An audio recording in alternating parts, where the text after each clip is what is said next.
हमने पहले कथाओं में कहा, आप लोगों ने स्मरण में रखा होगा, 12 महीने शंकर जी को 1 लोटा जल चढ़ाओ, पर सावन के महीने में शंकर जी को जम जम के बोलो जरा 2 लोटा जल चढ़ाओ।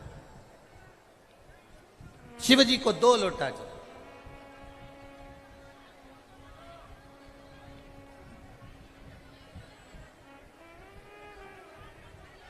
बारह महीने 1 लोटा जल चढ़ाइए, संपूर्ण 12 महीना 1 लोटा जल चढ़ाओ। पर जब सावन का महीना आए तो अपने हाथ में 2 लोटे होना चाहिए।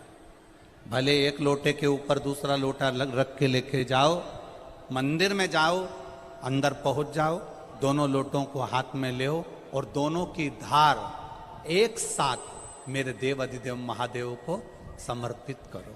दोनों की धार। अब ध्यान देना थोड़ा सा, इस पुष्कर की ब्रह्मा शिव महापुराण की कथा का स्मरण करिएगा, थोड़ा सा ध्यान दीजिएगा। जैसे ये शिवलिंग है, ये जलाधारी है, ये यहां से जल नीचे जा रहा है। जलाधारी का जो मुख होता है वो उत्तर की ओर हो जाता है, ठीक है, समझिएगा जरा। अब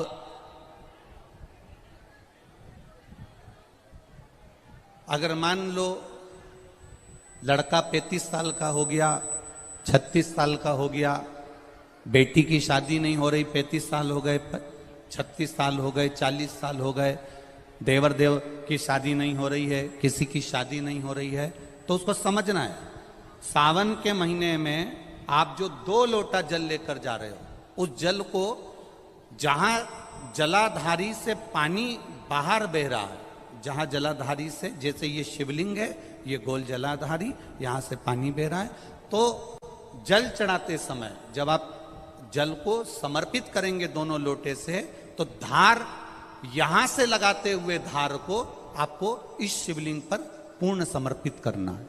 कहां से चालू करेंगे? ये जलाधारी जो बनी हुई है अशोक सुंदरी का स्थान, किसके स्थान से? अशोक सुंदरी के स्थान से।